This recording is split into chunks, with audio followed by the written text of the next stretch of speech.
আজকে আপনাদের সামনে আলোচনা করব আল্লাহ তাআলার ভয় আমার আপনার ভিতরে কিভাবে আসে।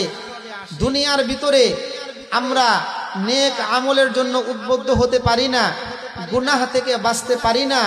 এটার মূল কারণ হলো আল্লাহ তাআলার ভয় আমার আপনার ভিতরে বিদ্যমান নাই।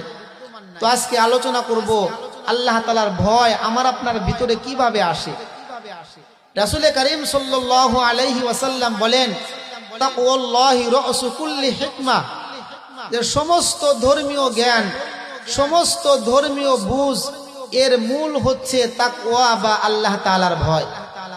দুনিয়ার ভিতরে দেখা যায় একজন মানুষকে আপনি যতই আইন প্রশাসন দেখান না কেন, যদি ভিতরে আল্লাহ তাআলার ভয় বিদ্যমান না থাকে, এখন প্রশাসন আছে, এই অপরাধ আমি করব না, কিন্তু যখন আমি পর্দার আড়ালে চলে যাব, যখন প্রশাসনের চক্ষু আমাকে দেখবে না, তখন ওই অন্যায় কাজটা আমার দ্বারা হয়ে যাচ্ছে।